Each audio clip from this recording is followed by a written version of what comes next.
Alcohol, slushy.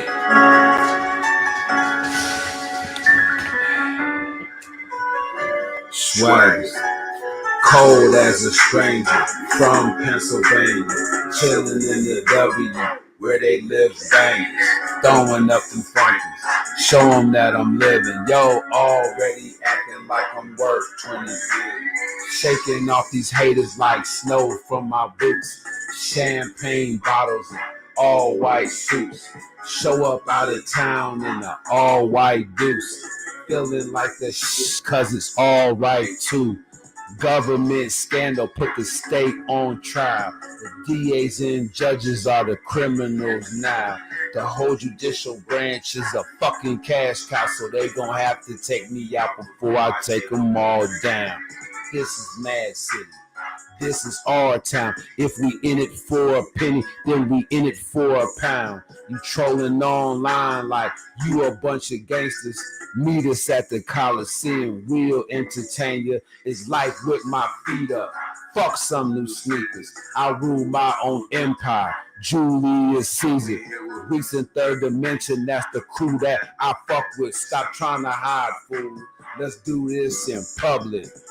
Yeah, you know what it is. Taibu Muad'Dib right here coming at you with the Thinking Through Thursday. I got to make sure I keep it 100. That's my little brother on the wheels of steel, man. Doing the big deal for you. Doing the big deal. We're going to break it down tonight like never before. Got special guests waiting to come on. I'm going to roll right through this thing, man. We starting off late. Shout out to Mansfield Summit's freshman squad for getting the big win tonight. I was able to catch that game live. It was awesome. Offense and defense came together in the fourth quarter to secure the victory. Nothing better than seeing a great defensive stand at the end of the game. Shout out to the coaching staff, to all the parents that support the young men out there, the young ladies that do the cheering and all that stuff. It was a great evening for football in North Texas. Feeling myself tonight, man. Thinking through Thursday, where we talk about how social justice issues play a part in how we treat each other in our relationships. We're going to get deep into this thing once this beat rolls out. All right. I'm going to do something different. Just got to make sure I get my people in here with me, man. Got a new special guest coming on tonight, unexpectedly, but I appreciate everybody that wants to support the broadcast, the program. I'm telling you right now, it is what it is. So we're gonna do that one time for the people, and then we're gonna make it happen. Taibu Muad'Dib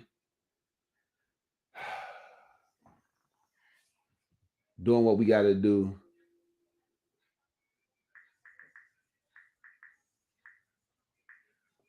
Throwing it out there. My younger sister watches the program. She's a supporter. Old friends from high school, guys I played little league football with, the whole nine. So uh, it is what it is, man. Just letting it do whatever it can do, man. And just making sure that we are fully aware of how our social justice issues um, play a part in how we treat each other uh, in our committed relationships. Whoever thought about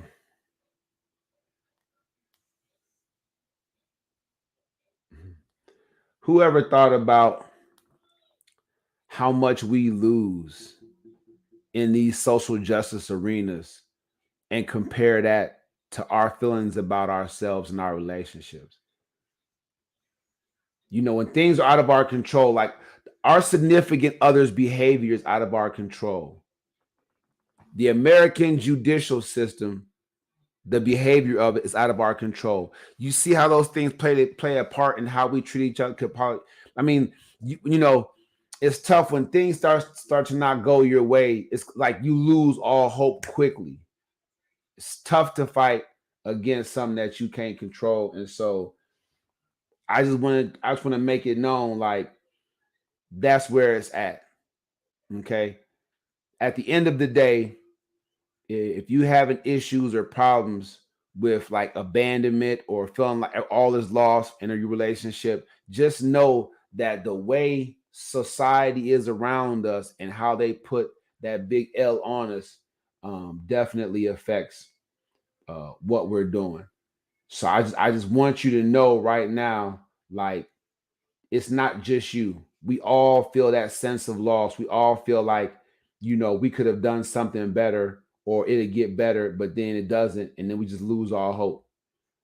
I'm advocating for people to fight just a little bit harder for their committed relationships, to fight just a little bit harder against the judicial system. Don't let these things get you down, keep you down, or hold you down. All right. Some of y'all got my video message telling you to come on influence the culture with me. I've been officially a social media influencer since the day I started this podcast back in December of last year. So coming up on a year, pushing towards 200 episodes, it's a blessing, man.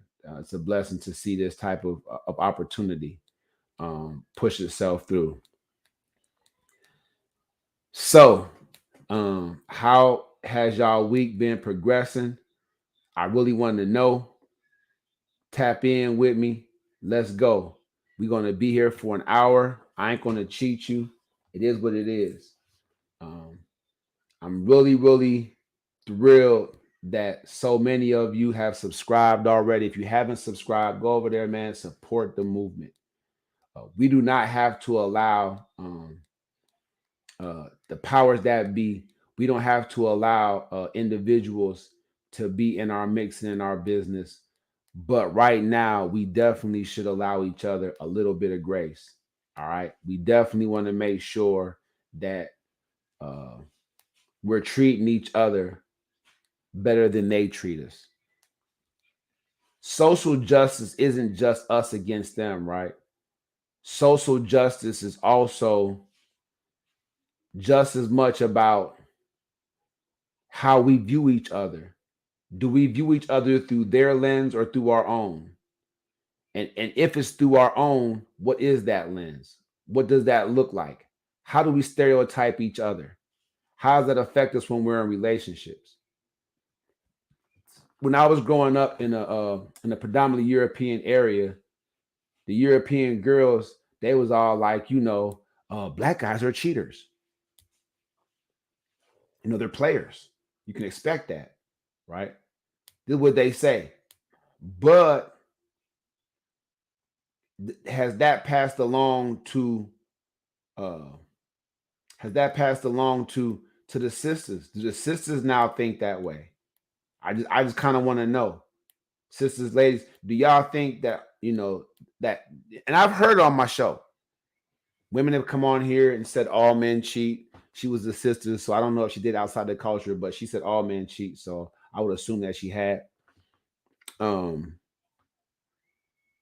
but that's how social justice plays a part in our committed relationships, people, because uh we end up, I guess you could say, stereotyping each other with the stereotypes that are placed upon us. And they're definitely not, you know, we didn't earn these stereotypes. They were given to us because there was something more sinister at play, right? When you're given a stereotype that's meant to dehumanize you, there's something more sinister at play. Y'all feel where I'm going with this?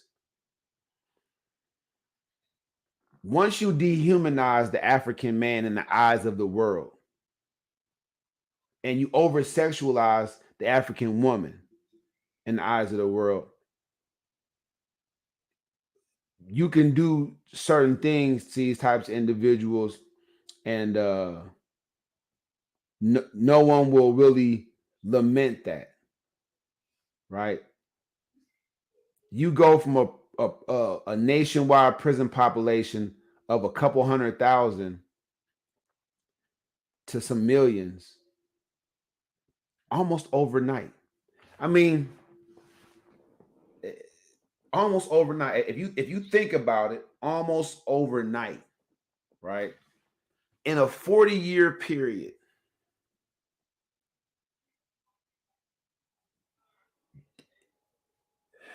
how do I say this and be historically correct? In a 40-year period, the European power structure would have you believe that 2.5 million more African people decided to commit crime than the 40 years prior. Decided not only to pursue a life of crime, but to actively go out there and put their freedom in jeopardy. And then what was crazy about it is, if you think about other things that went into the play with that, right? When you think about the fact that the European power structure brought cocaine into this country, right? If you watch the movie Snowfall, they make it seem like some brothers in Oakland, California invented crack.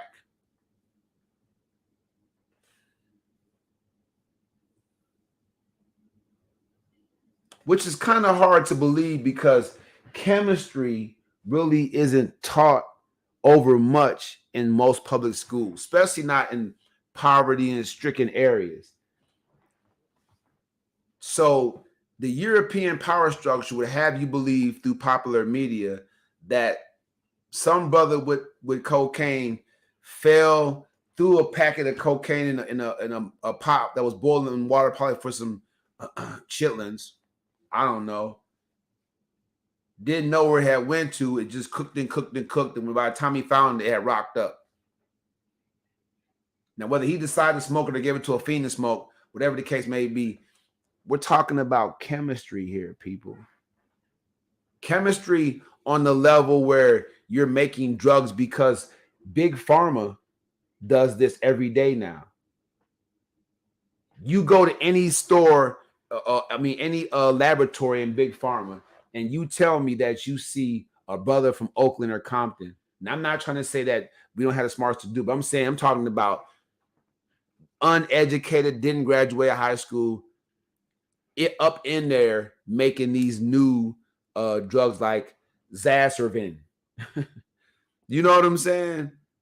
Zazervin will help you to feel better if you have zits glaucoma. You know what I'm saying? Side effects may include nausea, diarrhea, severe bleed up to death. You know what I mean? Like, so the European power structure would have you believe that while the African man isn't smart enough to see a clear path to college, to a higher education, to treating himself, self-care, or his community better, he's smart enough to create something that needs advanced chemistry to do, create crack cocaine. And I don't know any African person, me or anybody that looks like me, that's gonna waste stuff trying something new. You don't just spawn new knowledge. But you watch the show Snowfall, and they make it seem like some brothers, they just did it. I'm just, it doesn't flow for me, right? It doesn't flow for me. It doesn't. And the reason I say this is because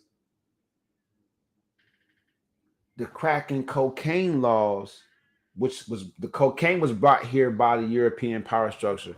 So you got the crack versus the cocaine laws. Why would a brother make up something and then allow it to be like he's not smart enough to figure out how to, what am I saying? How to deal with the legal processes of it. Like if an African man came up with that, how come he couldn't fight that in court? Like it's the same composition, it's the same chemical, it's the same drug.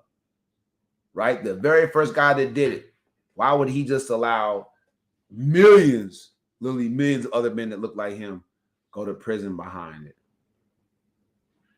If you've never heard stories of African women who were the mother or the sister or even daughters of men that sold, narcotics at a high level, and sometimes not even at a high level, but when they came with the conspiracy charge, right?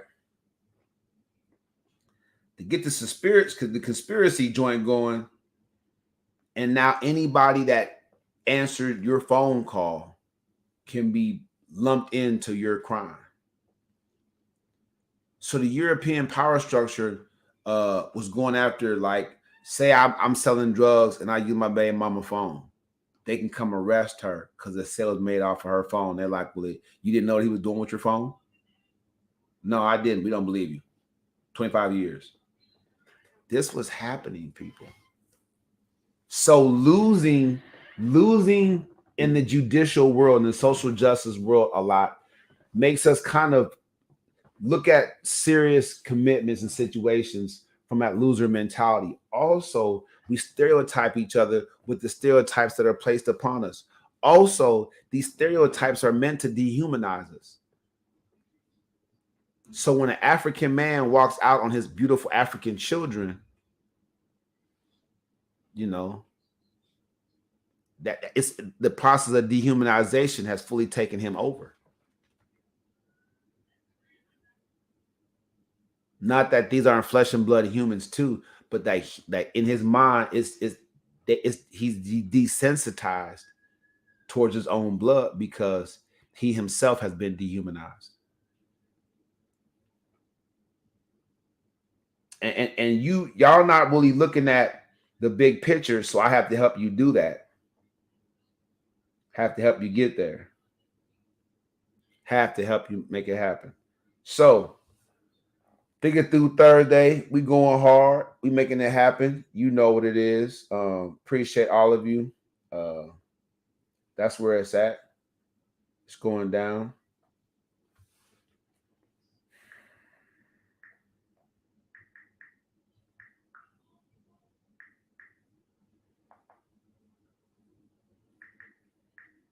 Reaching out to folks, letting them know what's going down, and just giving people an opportunity to shine, man, and get it out there for what it is. This week, the topic has been pointing the thumb. Y'all know where I'm about to go with this. So last night we discussed the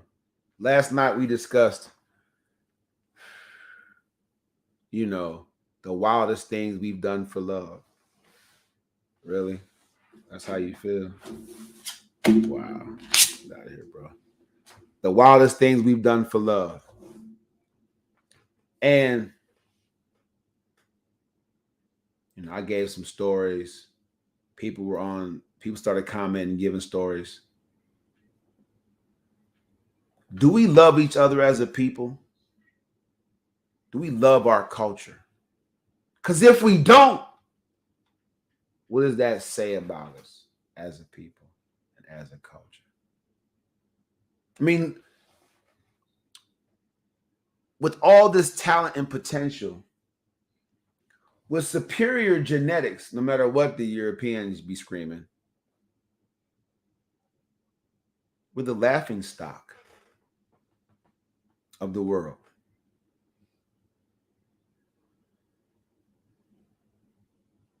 They laugh at us.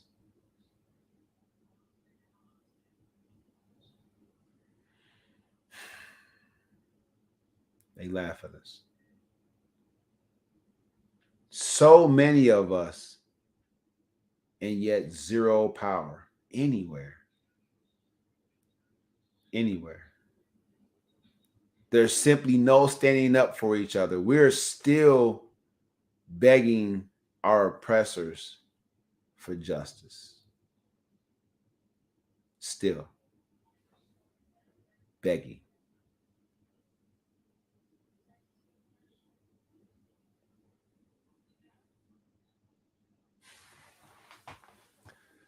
So,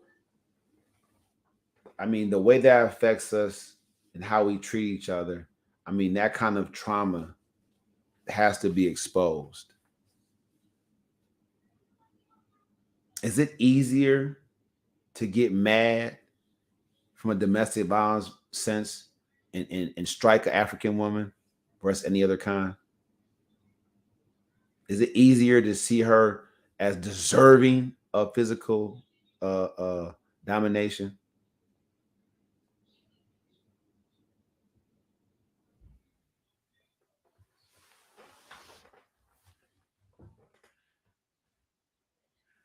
And then like, is it easier to uh not expect much of the African man?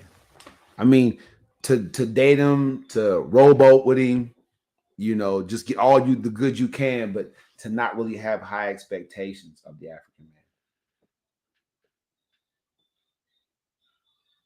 man. It just kind of makes you wonder, right?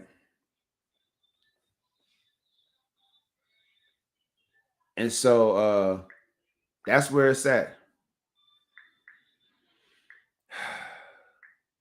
It's tough. It's tough for me to go down this path without getting emotional, without getting becoming completely overwrought with just anguish and grief. I mean, you know what I'm talking about.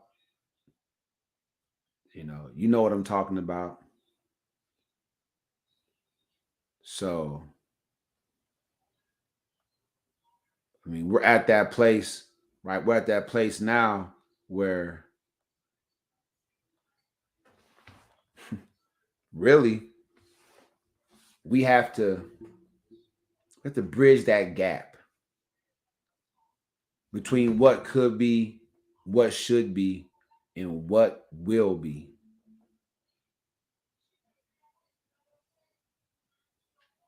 What could be, what should be, and what will be. Think it through Thursday, Taibu Muad'Dib. This is Point the Thumb Week. Waiting for our special guest to jump in, waiting for the segment to come on. Just getting it off my chest. Get in the comment section and let me know what you believe about social justice and how it's affecting the way we treat each other and the way we date each other. Really want to know that. Really want to know that. All right. Let me know. Let me know how I'm doing. I know that all of you have, stuff going on. I know this. But I want you to know that when we come together as a people, when we come together, that's when it's really going to be a big deal. When we come together, that's when it's going to happen for us, people. I recently went to go see the Cotton Bowl Classic, man. The State Fair, beautiful occasion. 10, 20,000 of us together, making it happen. And I really, really wonder how come, when are we going to come together for something that deep to empower us?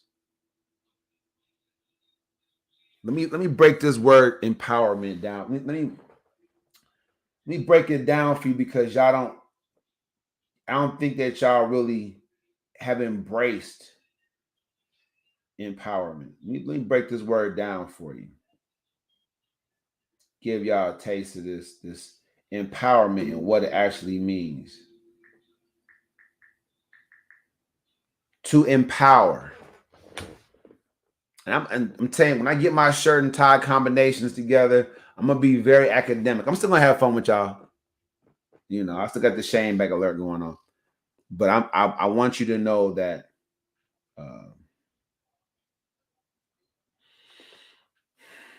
I want you to know that gonna make it happen. It's a verb. Give someone the authority or power to do something. To make someone stronger and more confident, especially in controlling their life and claiming their rights. And drop the mic. When can we get 20 or 30,000 of us together, not for a sporting event, not for a cookout, not to for some kind of entertainment function? When can we get 20 or 30,000 of you together?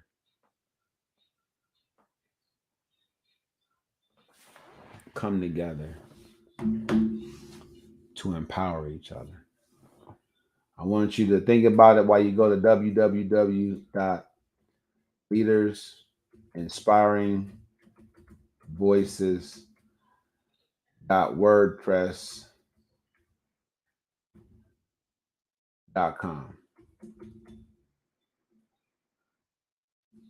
You do that, and you'll be able to go to the contact us page on the official website, and you'll be able to apply for membership to the Citizens Justice League. Taibu, what is the Citizens Justice League?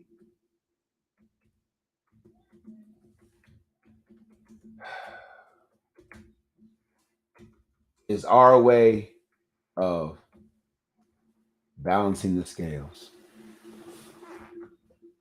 The Citizens Justice League is our way of firmly establishing boundaries with the European power structure and all other cultures of the world. That the period of subjugation is over.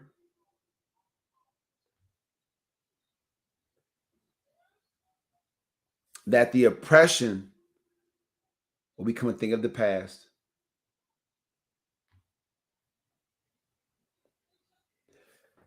That we will become knowledgeable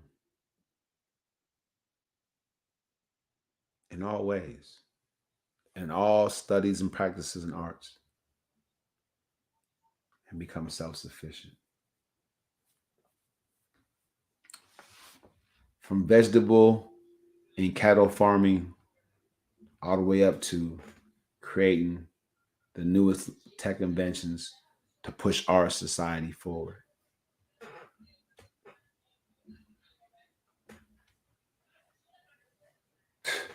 Do you know you laughed out the room? But I'm good with that because I can empower you tonight. I can be tired. I was screaming. I was cheering.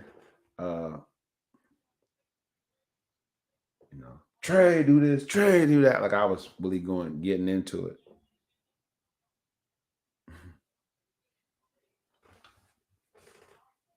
So I could be a little bit under the weather. It's been a long week for me. Big transitions, huge inspirational messages.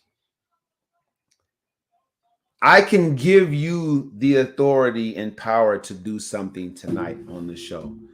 I'm going to get you a screen share. I'm going to get you a commercial. I'm going to come right back and give that to you. Just want to get my little pick me up, wake me up, go crazy with it. Just want to make sure that I'm doing the right things at the right time. I appreciate y'all for coming in tonight, man. Like I said, generally, I've been posting reruns. So this is definitely something new. But I want to continue to let you guys know that I am conducting a fundraiser on GoFundMe. And I'm doing that because I believe that the tech invention that I've brought to the forefront, I call it the Guardian Gear. I believe that it will change things. It will get things going the right way. I believe that there's no way around it. The Guardian gear is going to make a huge difference, and that's just what it is. Literally, people have to deal with the fact that hey, we're going places. We are going places, and so with that said, without further ado, I'm gonna give you, man. This thing won't cooperate. I don't know what's going on. Let's see. May have to go a different direction, y'all. Let's go. Just trying to get this commercial out the way. I don't know why I gotta go through all this to get this commercial out the way, but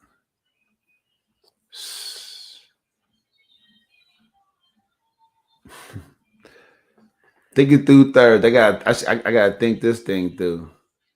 All right. Let me get y'all this short commercial, man, on this screen share. And I will be right back. I promise. Just got to get this thing together and make it happen. All right. Right back. If I only had a few minutes to tell you how tragic my life was, how it started, how bad it was, how meager my beginnings, how humble the start, all the bad stuff, all the negativity poured into me. If I could tell you just how truly, truly terrible my life was when I was a child, you look at me as a man and see me rebuilt, the reconstruction that happened. You can look at me and you will see a person that strove for greatness, that believed in excellence in themselves, in the community, a person that believed that he had something to offer, something deep inside that was waiting to come out, until one day, boom, all of a sudden, I was in sports. I was a champion. All of a sudden, I could read. And then I began to write poetry. I began to write songs. Now I write novels. I champion social justice. I'm a force to be reckoned with, because at the end of the day, I knew it was up to me to make something happen. That no one was going to come and rescue me, save me. I had to do it myself. So don't look at me, the finished product me, and say he never had to work hard for that body. He never had to strive and struggle for that money. Don't look at the finished product and say he had it easy, because that's just not true. The truth is, the hard reality is, I wasn't afraid to work for it. Anything worth having is worth working hard for. Do the work. Do it. Hey, yo, do the work. Zaza, man. Man, quit playing around. Zaza, come on over to the real deal, baby. You know what it is. I'm going to stop sharing that. I'll be forgetting to press pause, though. All right. So I say I champion social justice. That's what it is. That's where my heart's at. Social justice. If you haven't gotten the book African Messiah versus Government Scum, you probably won't be ready for the new release this Christmas, African Messiah versus Police State. I'm glad that God keeps this on my heart. I know he's making a move through me. Shout out to Lewis Reed, man. Everybody out there with dream.org. I got a post today, a petition to sign about a brother that they locked up. He was shot 9 times in the back, but they claim that he attempted to murder somebody after he was already injured and wounded. Not in the same instance either. Like brother living basically almost as a cripple, and the police dropped the case on him. Because when you have a record, I'm telling you, especially in certain states, when you have a record already, they're gonna put that case on you for real. Did you know that officers and officials of the law can lie about things that matters, legal matters, but they will force you, if you get on the stand, you don't have to say what you were convicted of, but they will force you to admit that you've been convicted of a crime. How is that not prejudicial to the jury? I've been to 3 jury trials for myself, fighting the system, and I'm telling you, if you take the stand, you've been convicted of a crime, it's gonna come out. Ain't no protection. People are gonna know. It is what it is. You know what? Y'all blessed. So it says empower, give someone the authority or power to do something.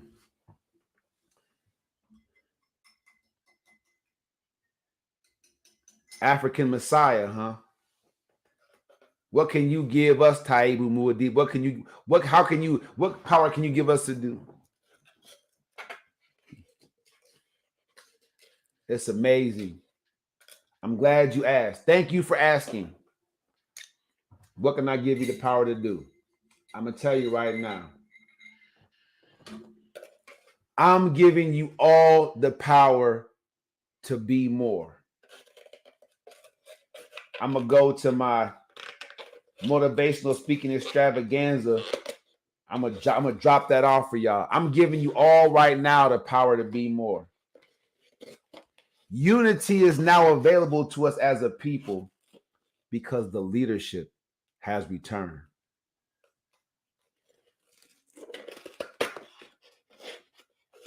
Don't wait until the next time someone's shot and killed by the police unarmed. Don't wait until the next time the police enter somebody's house without a warrant and take their life. And then the police union bags up these cops like on Dahmer, and they tell them, "Oh, yeah, we got this. Don't worry. You don't gotta worry about it. We got this." Like, don't wait till then to realize that the leadership is here, people. Don't wait. Go get the book. Go get the series. Wake up. When I drop this African Messiah versus Police State, I want y'all all ready to mobilize. Now, here's the deal. For those of you who heard about the civil rights marches and just tuned it out, here's the deal, people. Let me shoot it to you straight. Those movements were organized to the highest extent. That's why they had to shoot and kill the leaders. The European's power structure understands when the African man organizes and begins to mobilize, the world has to shut down.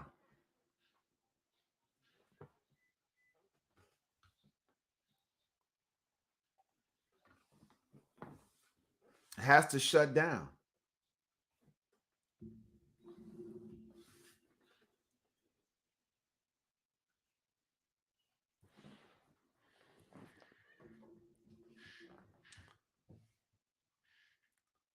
The only thing that we can claim is ours. That's untouched by colonization by the European power structure. African people, the only thing that we can really truly claim is ours is our legacy. But you don't know it. None of you know it. None of you know your original history. Because if you did, you wouldn't walk around sagging your pants like I used to. You wouldn't walk around smoking all the marijuana you can like I used to. You wouldn't walk around getting women pregnant and then running off like I used to. I hope y'all heard them like I used to. If you knew the original history, it wouldn't take you 18 prison sentences and 40 years to become conscious like I did.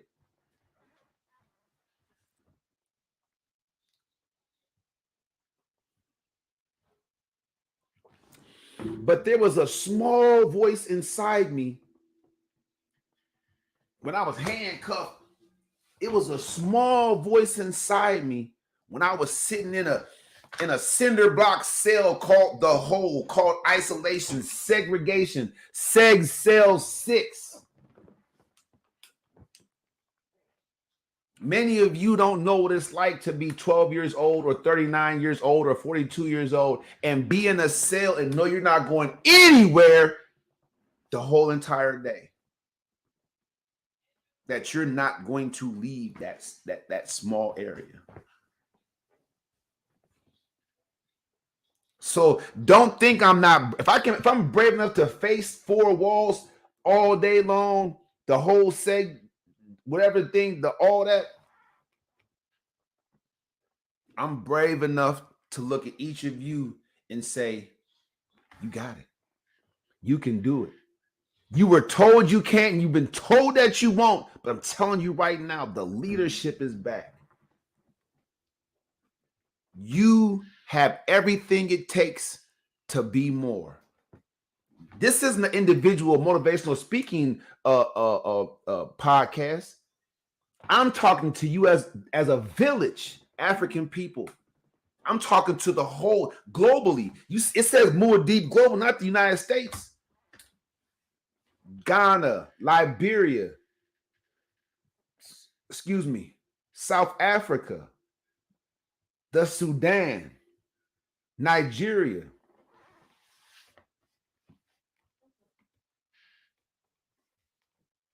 You got it. You got what it takes to be more.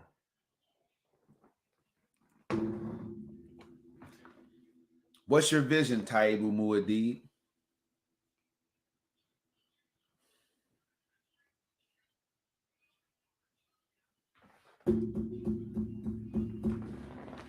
There'll come a day, 2 or 3 generations down the line, when a European will say the N-word to one of us, to one of our descendants, and they won't even know what it means.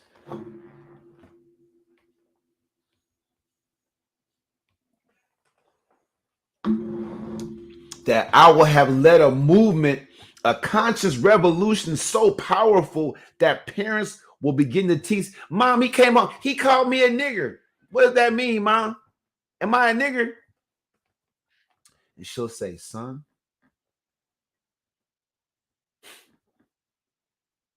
there's no such thing. Then why did he say it, Mom? Why he said all of the kids start laughing. And she'll say, son, if that person called you a unicorn, they'd laugh, wouldn't they? Well, yeah, probably, Mom, but he didn't say unicorn, he said nigger. And she'll say, son, do unicorns exist? Well, no, Mom, I ain't seen none. Son, I ain't never seen a nigger.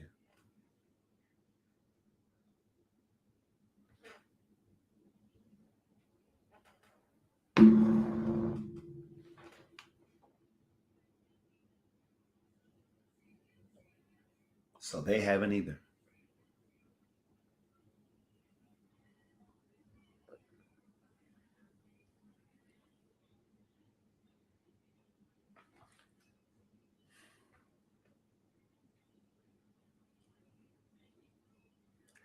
I don't need a pat on the back I don't need people to come on my show and appear with me. I'm past needing views. I'm 150 episodes in. I'm past needing views. I'm picking up sponsors. Thank you very much.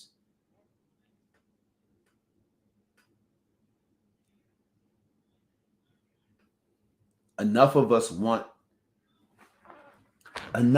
want more than to hear the truth nowadays.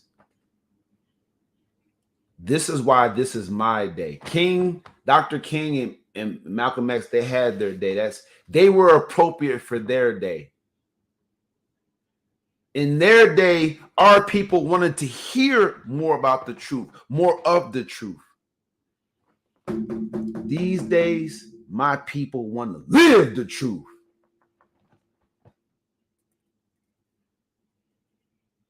As the leader, it's my job. It's my calling. It's my purpose to get us there. There's no such thing as a nigger. There never was. You've never been one. It doesn't exist.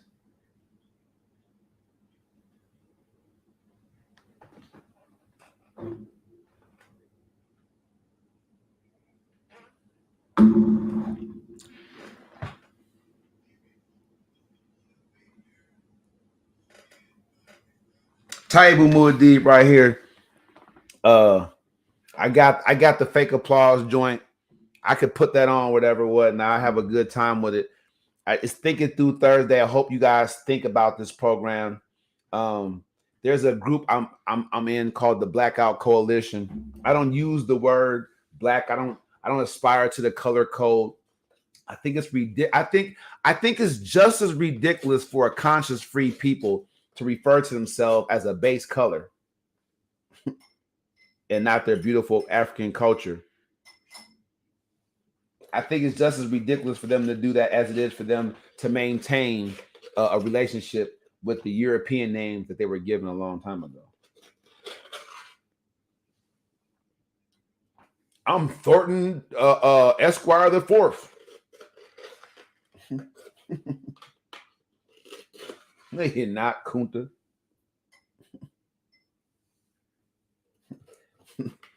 You know what I'm saying? Like, come on.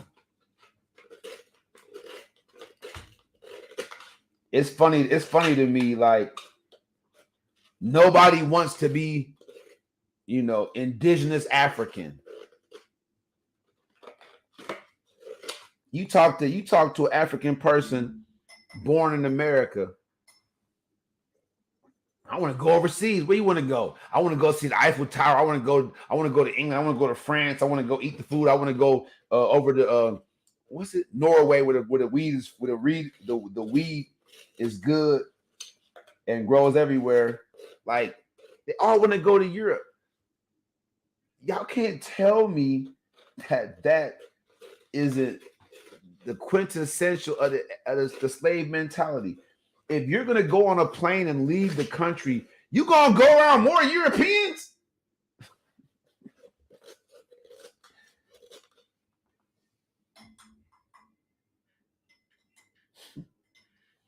For real?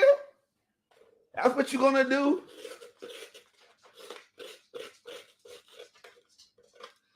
When I leave the country, I'm telling you right now, when I leave the country to go visit somewhere, I was invited to Germany for an occasion. Going there on business, that's legitimate. If you going to Europe on business to do business with them, go get that done. But if you're going to kick it, if you're going to explore, and Europe is your first destination,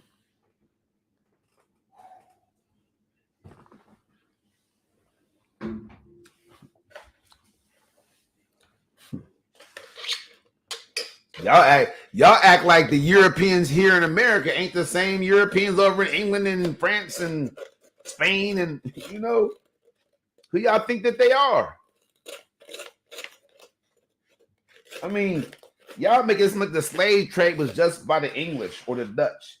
Nah. You know, don't romanticize slavery and what it was about. Think about this, people.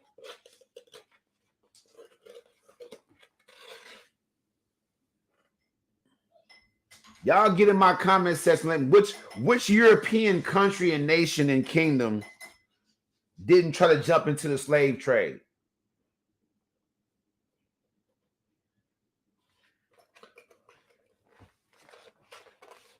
Y'all shoot me some facts. I want some fact checking. Well, y'all want to run over there and hang out in Europe. Can't wait to get over there. Shocking. Shocking to me. I'll tell you. Shocking.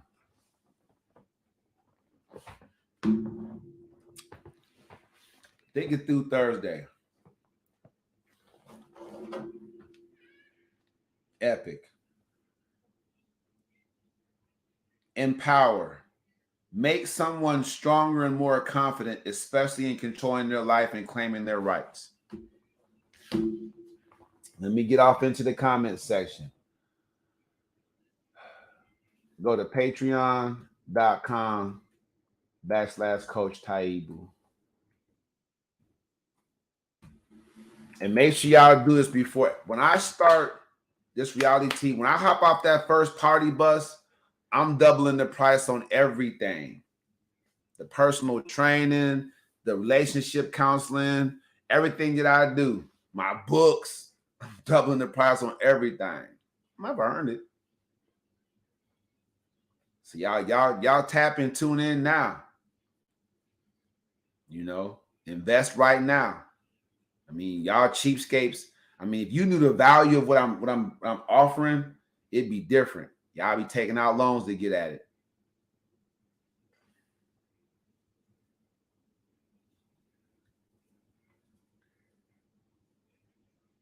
After a number of months have gone by, my only daughter reached out to me.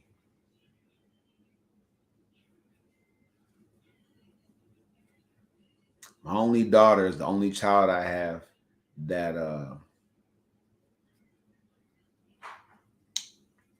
really heard what I said and took action herself. Sasonke started a petition.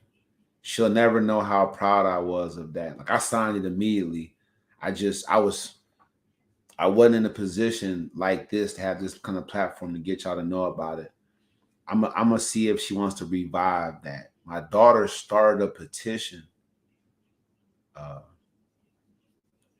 in the Madison Public School District to fight for a more robust curriculum concerning the history of melanated people.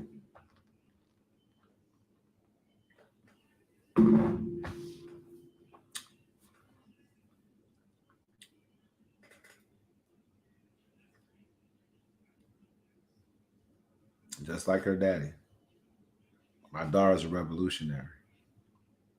She had no idea how revolutionary of a move that was. When her I got upset with her because some teacher called my phone talking about that he had talked to her. I was like, what?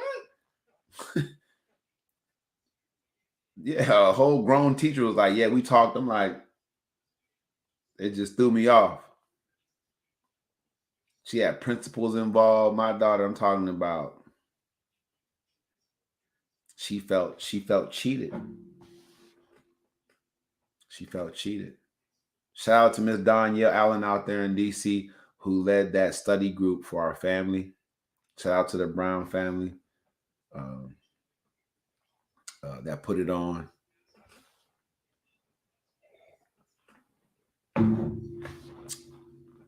But yeah, my daughter's a revolutionary. We hadn't talked for some time. We had fell out. But she reached out to me. My 12-year-old, he pissed off at me because I was trying to hold him accountable for his behavior at school. Me and him ain't talked in a minute. My 9-year-old's buck wild. I got to go up there and see him. He tripping.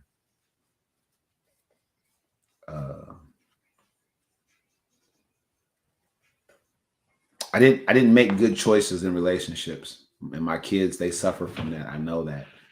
I suffer from it. I know that. But one thing that I can do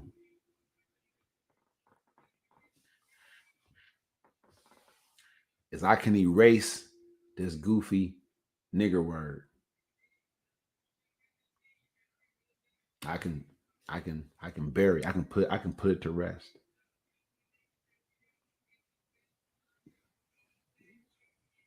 I can invoke the Citizens Justice League. 10,000 submitted and accepted applications for membership to the Citizens Justice League. And I'm going to go to United Nations myself and apply for sovereignty. I might not be able to give my kids the dad that they want ever, really. It might take all that time, but I can give them the new Africa. Cheers. What's going on? I'm up here getting deep. Whoo! Huh? It's about that time? Yeah, I guess I did start about 9:30. Yeah, I started about 9:30. I did. Did you come up with a I don't have a clip, but I was just gonna put a question out there. All right, cool. Go ahead. I'm gonna look something up real quick. Okay, so I did see a clip, and they were talking about traumas. Okay. And how people fall victim, like, use trauma as, like a cop out. Like they kind of carry on with a trauma. Oh, well, I only did that because I got raped, or like they blame their trauma for everything that happened or something that's not going right. So my question is to you, they were talking about people getting therapy, but does therapy really get rid of trauma? Or is trauma like a forever thing that will be, in your life? Or can therapy get rid of trauma? I just want to ask that question. Do people feel that trauma can be therapied out?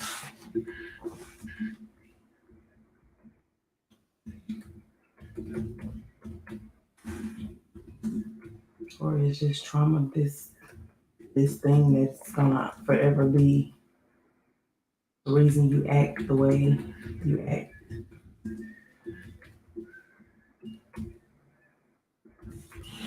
Well, Shay wants to know, everybody, if you believe trauma can be healed through therapy.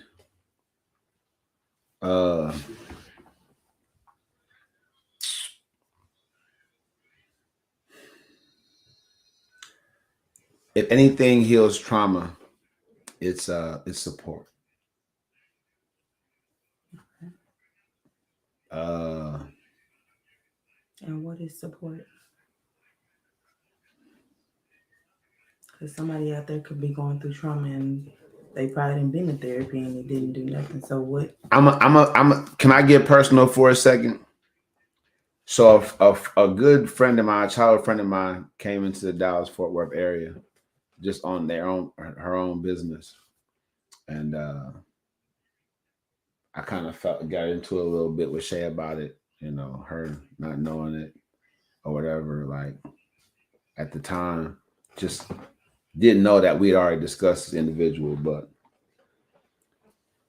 now that this has come up, I just want to say I was locked up for 3 years, and I had to do 3 years of probation or parole, whatever you want to call it, for a crime I didn't commit. And the system is set up so when you get out, you don't have anything. So that it's really hard for you not to commit a crime. It's really hard for you not to break a rule that would get you sent back. And the whole parole and probation system is a whole different beast when it comes to these unfair sentences in this judicial system. So Barbara was somebody that was trying to help me deal with this unfair circumstance. Now, we all watch movies about people that have been wrongfully convicted, right? You think you know what it's like. You don't. Having to act like you're somebody that should have been blamed for something you didn't do to the extreme. Your freedom is taken from you. You're stricken from the people that you love. They looking at you funny because they don't know what to believe because most people aren't conscious like I am. So they think you must have did something.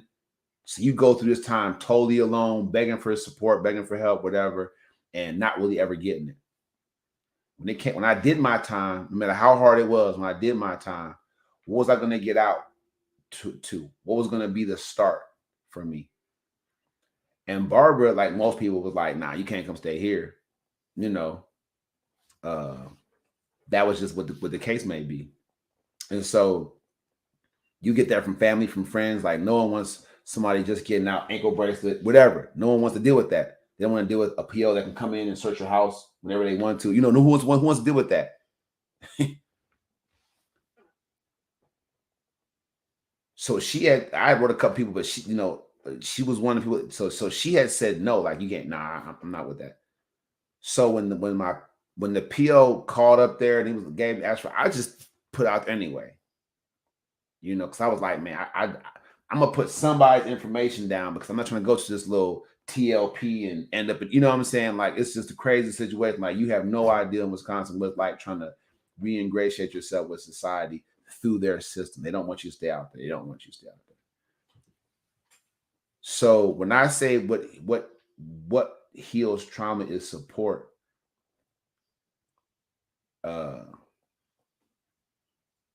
she ended up saying, yeah, maybe, I don't know what it was. It must have been God, but she was like, yeah, you can come stay here. 90 days. Like, set the rule. 90 days, you gotta get out of here. I did 3 years. Give 90 days to get myself together.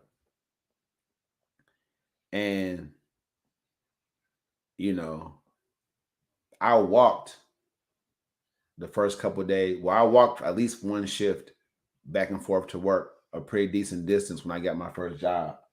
And then I started carpooling with somebody that worked there that lived by her. And then I bought me a car. Actually, I had to give her the money to buy the car because the person didn't want to sell me the car. So, but support, man. Support heals trauma. This show is relationship support. I support you in your relationship. I'm giving you the real deal. You with your spouse, you with your lover, you with your kids. You're a mess. I'm putting, this is relationship support right here. You can go to calendly.com/Coach Taibu and we can have a Zoom meeting and we can look at what it looks like to get you on the first step program and get you some coaching and help you put your life together. What's going on, Clay? Love Instagram. My Instagram family, y'all always pop in on me, man. I really appreciate y'all, man. Thinking Through Thursday is just for you. Go back and watch the replay, man. It's going down tonight. But yeah, support heals trauma. That was a very good question. If you want to know what heals trauma, if you know somebody that's been traumatized, support them. Now, if it's a habit and it's self-inflicted trauma, don't support that. Take them to a professional. But if it was unfair circumstance, like you someone like rape or domestic violence where you've been beaten really bad, or like I talk about wrongful conviction and doing some time for coming in commit, support them as much as you can. Because, and it may not work if you support them, but if you support them, right, then they have an option. I can choose to be this or I can go with the support. Until you support a person that's been traumatized, they don't have any options. They have to live in that trauma. So to answer your question, everybody, I'm putting it out there. If you've been through something severely traumatizing, no matter how it went down, find your support network. Find some support, and that's what's going to offer you. When that 90 days was all I needed. I never looked back. I spent 90 days at this lady's house. Her and her daughter went to work. Got back with my kids. Went to work. Got a second job. Went to work. Bought me a car. Hit it.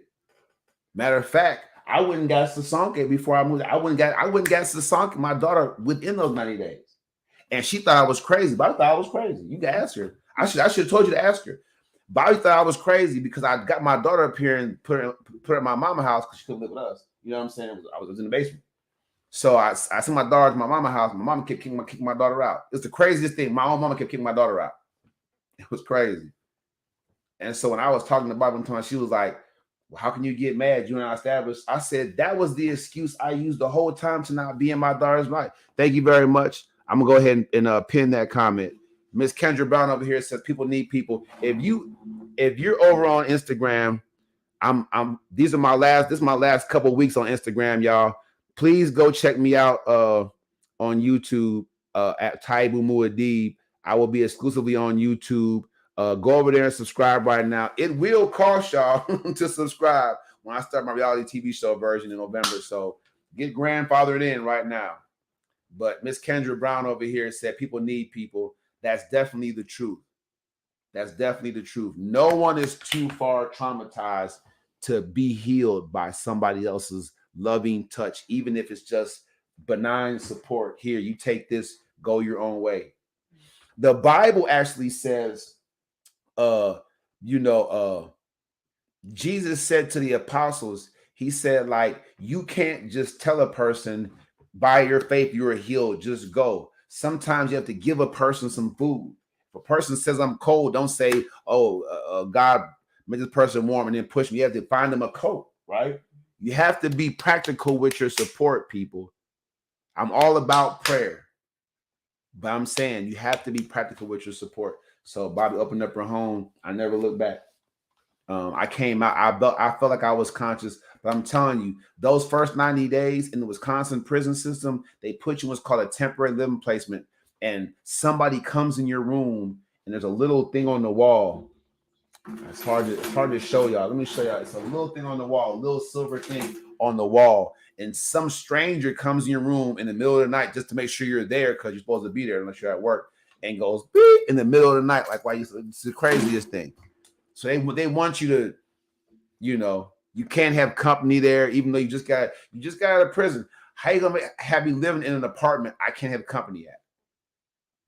You know what I'm saying? Like, they have all kind of traps. I'm telling you. So it's just like, if I would have went through that situation the second time, man, there was no way I would have been able to stay out.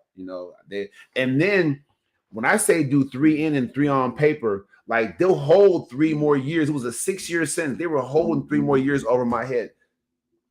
So I had to walk it out clean, or I'd do 3 more years inside for a crime I didn't commit. 6 years they gave me for 2 misdemeanor convictions. I'm not making this up. CCAP it. 6 years prison sentence for 2 misdemeanor convictions. That's how they're doing us out there right now, people. Because we have yet to form the Citizens Justice League and establish our own power structure. All right. So yeah, that kind of trauma was only able to be healed by somebody deciding to support me and make sure that I had what I needed to have a fair shot at starting. And I wonder, does one trauma Speak up now. Come to life now. I'm saying, I mean, I know that you're a person, but I'm saying it is, but I'm saying, if you're giving good questions, you gotta come to life now. No, I'm saying, I wonder, does one trauma outweigh another trauma, or are most traumas like at an equal? You know what I'm saying? Like, is rape more traumatic than depression, being, abandonment, locked up, or you know what I'm saying? I wonder if trauma, is there levels to this stuff? Right.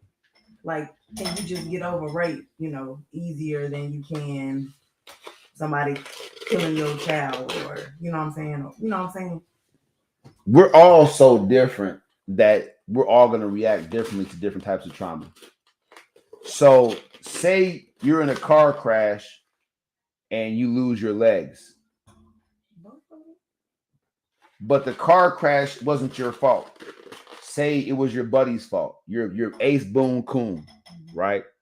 And y'all been friends since y'all was kids, and y'all both had a good time. But you not drunk, but they are. But it's their car. You like, can I drive it? No, no, I got it. No, no, I got it. Slow down. No, I got it. Crash. They're fine, but both your legs are gone. That's traumatic. So, you know, a person has been forcibly raped, and they're in the same. Y'all both in the same house. They're getting the same kit. You're over there laid up. Whose trauma is worse? My best friend is the reason my legs. I'm laying here, trying to heal it. My legs is gone at the thigh. The thigh. Grand damn. That's not funny. Lieutenant Dan. Lieutenant Dan. Like, really? So how does a person that's been raped next to you, forcibly raped by like their uncle or something? She could be 21, but their uncle caught her while she was, sleeping and took it. Just took it. Punched her up and all that stuff like that. Shut up, I'll break your nose, whatever. You know what I'm saying? Like, she over there, all bruised up and beat up and raped. How can either of you make it seem like one is in a better or worse situation than the other?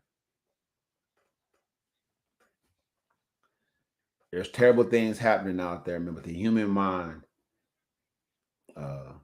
can come back from it. That's how we were made. But it takes support. Support heals trauma, everybody. Trust me. Support. That's what it takes. Honor, support. So thank you, Miss Kendra Brown, for that. People do need people. Taibu Muad'Dib. I hope I gave y'all some nuggets. Please watch the replay. I mean, I broke down some cold things. Look for the reality TV show version. Go over and subscribe to my YouTube page. If you own a business and you want to sponsor this show, I'm taking on sponsorships. We'll send out sponsorships package. That's my first one out today. Thank you very much. And I'm ready to go. I'm ready to go full speed ahead with this thing. I have something for y'all though before I go real quick. This came through dream.org, and I want to bring it up. I mean, I want to get it out there. I just do. I just think that it's time for us to come together. Everyone's capacity is definitely different. So let me go to this screen share. I'm gonna go to a screen share, Ms. Kendra Brown. I hope you can hear it, but I'm gonna go to a screen share real quick because dream.org. I just signed a petition today for a man named CJ Rice, who was wrongfully convicted, and he needs our help. So let me go to this screen share now. Investigation journalist Jake Tapper is out with a new article about a possible case of wrongful conviction. This is not justice. The story of C.J. Rice is a November cover story for The Atlantic. Charles Rice, known as C.J., was convicted as a teenager of attempted murder and sentenced to 30 to 60 years in prison. Tapper's father, Dr. Ted Tapper, was Rice's pediatrician at the time, and he believes that Rice could not physically have even carried out this crime. The father and son will join us very shortly, but first, let's take a look at C.J.'s case and Tapper's reporting on it. Welcome back to State of the Union. Now, what the lady said was when the boy's pediatrician, this is how the Europeans is stealing our youth. The boy's pediatrician said he did what? And then dug into it. The boy wasn't even physically capable of committing the crime. This is real. This is happening. You have a medical professional saying this person couldn't medically have committed the crime you say he's guilty of. That's what I'm saying. Our people are ready to live the truth, not just hear about it. I'm gonna go back. I'm gonna keep going, but this is it's. I'm telling y'all, Citizens Justice League. Let's go. I'm Jake Tapper. The CNN anchor Jake Tapper has spent his career covering the world's biggest stories. So Mississippi is one of the states that has a trigger law. Now Tapper's taking on a more personal story, one set in his native Philadelphia. It involves a patient of his father's, pediatrician Ted Tapper. This is a case of C.J. Rice, who's been locked up for more than a decade for a crime Dr. Tapper believes he did not commit. In an Atlantic article that came out today, Tapper outlines Rice's case. At 17 years old, back in 2011, Rice was shot while riding his bike in Philadelphia.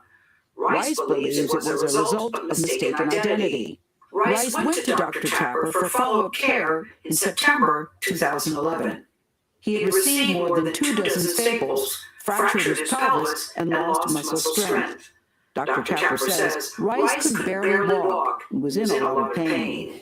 Less than a week later, the teenager was arrested for a shooting in South Philadelphia that injured 4 people, including a 6-year-old girl.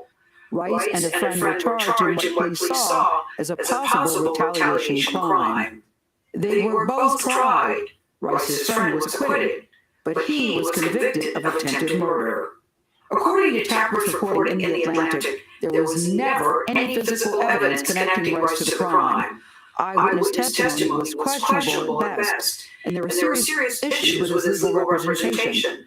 Dr. Tapper also raised questions about Rice's physical. Is anybody shocked after what Meek Mill is continuing to go through in Philadelphia with their judicial system? I told y'all, these Europeans throw the word justice at you, but it's a judicial system.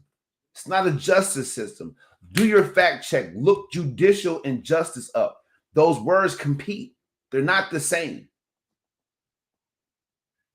Meek Mill's, what he's been going through is, everybody knows his story. Are we shocked at all that the police went and grabbed any African man, not knowing he had a medical condition, just grabbed him and said, you did this murder, you're going to go to jail for the rest of your life for it? I'm telling y'all, when I watch movies like Mississippi Burning, I see it in my head when I watch these shows about how they, no, but that's recent. I'm talking about when I was young in the 80s. I'm watching shows from the 60s and 50s and 40s. What I'm saying is, what I'm saying is that when I was young and I was seeing these black and white movies and movies that was super duper old, I thought things had changed. That's my point. I really thought, there was no way I would go for something like that. And now here we are having to go for it, having to deal with it. We're really putting up with it. Like it never went away. The only reason that we see it more now is because of the invention of the cell phone, to where everybody now is a news reporter because of Facebook Live. And the European power structure had no idea chasing that money that go with these phones, that it would empower, there goes that word, it would empower us to shine a light on their miscreant behavior. But let's go through this. I want y'all to know this. I just got this from dream.org. Go to dream.org, man. Look, let me tell you something, hook y'all up. Go to dream.org. My brother Lewis Reed. Y'all don't know, but COVID stopped me and his brother from coming together. I was pushing so hard from Wisconsin from what I had went through. I'm dealing with senators. I'm dealing with U.S. attorneys. I'm talking about the feds. Like I was trying to blast my story out there. I was going to meet him in D.C. when COVID hit. We had set up and everything right out in front of the Capitol because I had posted information that showed that my judge, my public defender, the officer on my case, and the prosecutor all knew that they were going to enter. Not that it just happened. They all knew that they were going to do 2 things in my trial that was illegal. They were going to show the jury a false document, and they denied me my Brady rights by having spliced my 911 call to the police for help. Huh? Oh. So I'm just letting y'all know what the deal is as we go. I ain't gonna. I'm gonna let her because I want everybody. I want my woman. I want everybody to get this. This is really happening right now. Think it through Thursday. I can't make this stuff up. A big whoop whoop! Shout out again to Mansfield Summit's freshman football team for their victory tonight. You know, this is Texas. I play football in Western Pennsylvania, so I mean, I'm a little bit biased, but I really have enjoyed going to football games here in Texas. It's going on. Yep, we appreciate you, man. We appreciate you. Definitely. You're welcome on the show anytime, man. Make sure you tap in. Let go. After shooting and flee the scene while still recovering from his injuries. All of this has caused the Tappers to look into the case, and now they're speaking out. Injuries. All of this has Hold caused. on. What you mean With his now? legal representation. Dr. Tappers also raised questions about Rice's physical ability to carry out the shooting and flee the scene while still recovering from his injuries. All of this has caused the Tappers to look into the case, and now they're speaking out. The former prosecutor on the case declined to comment, and Rice's original defense attorney, she died back in 2019. Now, some people might see parallels between this case and the story that we told you about earlier today about Adnan Syed, CNN anchor Jake Tapper and his father. First time a father-son duo. I like it. Dr. Tapper joined us both at the table. Welcome to you both. First, guys, Jake, kudos to the article in the Atlantic. It's very long, but it's such a good read. And I found just jaw-dropping after jaw-dropping moment after another. You say that it's not up for, you want readers to decide about this case. But you said what happened after the case is not open for argument. What do you mean by that? Well, my dad and I have our opinions about whether or not CJ could have physically done this, and he'll talk about that in a second. But the idea that he had legal representation worthy of the name, there's no dispute about that. He did not. His lawyer was incompetent. His lawyer failed to visit the crime scene. His lawyer failed to bring up basic facts about the case in trial, such as the fact that the only evidence against CJ was this one witness, this one victim of the shooting, who the night before, several times she said they had no idea who shot her, no idea. Then overnight, the police say they got a confidential informant tip. Those detectives investigating the case go to see her. With a photo lineup, all of a sudden she says it's CJ who did it. That's weak. I mean, for that to be the only testimony against him, that's weak. And nobody and no police force would charge any of us if that was the only evidence against. But here's a poor kid with an incompetent attorney who didn't even know to bring that up. A poor black kid. I mean, poor black kid. Story, unfortunately, absolutely. We've heard many, many times. And Dr. Tapper, you say physically. Can you just show us briefly how he was walking? Why you're convinced that there's no way he could have done this? Because why? CJ was 17 at the time. 17 at the time. He was a strong, healthy 17-year-old from South Philly. Yeah. And when I saw him in my office about 5 days before the event, he had a lot of pain getting from a sitting chair up to the exam table, and when the exam was done, the same thing in reverse, getting off the exam table, back to the chair. And when he left our exam... Now, there's an edge there. I don't want you to fall off the set. Yeah. But I just want to show how badly he left the exam room, he was walking like this. He got shot up. He had more than 30 staples in his torso. Wow. And so a week later, he was arrested. This is a healthy 17-year-old, and that's how he was walking. So witnesses say the shooters ran off, sprinting away. Yeah. So physically. So Rice is now serving 30 to 60 years for attempted murder. Yeah. The Philadelphia DA's office has a conviction integrity unit. We reached out to them for a statement, and they told us in part that they're not reviewing the case at this time, not because the conviction was sound, they say, but a determination at this time that there is insufficient legal and factual basis to warrant the Commonwealth intervening to vacate the conviction. So they're not saying it was all good. They're saying we just don't have enough yet to go and argue it. Why wasn't the shuffling and the pelvis injury and the inability of him to sprint away more central to the defense? There's probably two reasons for that. One is some of the evidence that we now know people weren't aware of at the time in 2011 when this event occurred in 2013, almost a year and a half later, when the trial finally occurred. Because she hadn't requested the medical records from the hospital. Yeah. Right. Unbeknownst to everybody at the time, she was going through bankruptcy proceedings, taking on too many cases, not prioritizing this one. Is that the theory? Well, she didn't even get the medical records that showed that CJ had a fractured pelvis. You can't sprint if you have a fractured pelvis. So, guys, why is he still in jail today? This is what just made my blood boil, guys. Because why is he still in jail today? That's the way the legal system operates. It protects itself, right? And once you see it, you can't unsee it. The way to in Pennsylvania to appeal the case, to say the first step, it's called PCRA, to appeal it and say this wasn't a fair case, you go to the judge that presided over the case. Yeah. How many judges are going to say, yeah, you're right, I did a really crappy job? Yeah. So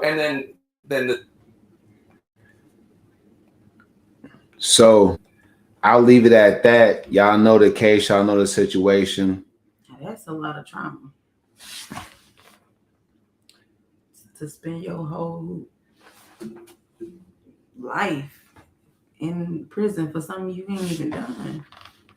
Somebody mistook him for somebody else. He got shot up while he was riding his bike, and then a week later, the police say, you committed this attempted murder. We're going to put you in jail for the rest of your life. That's what I was talking about earlier when I was talking about us losing to the judicial system and how we treat each other, how we marginalize, how we stereotype each other, how we've been dehumanized. So we dehumanize our relationships with each other. Citizens Justice League, put your application for membership in at the contact us page. I'll send you the application, fill it out. We can do it all digitally. And we'll get it in there, 10,000 applications, and I'll apply it to United Nations for sovereignty, and that will begin the rise of the new Africa right here, for you, for I, and for all of our people globally. It's Taibu Muad'Dib, man. If you're a mess, I want you on my show. Ooh. I don't have enough seats for all you Europeans out there doing wrong, man. Y'all a mess. But what I do have is an undying loyalty to the tribe to get to the bottom of it. Look for the book out here on Christmas, man. African Messiah versus the Police State. And until then, read up. Go to Amazon.com, search my name, African Messiah versus Government Scum. Get the whole demonstration and wake up today. That's the show. Bye.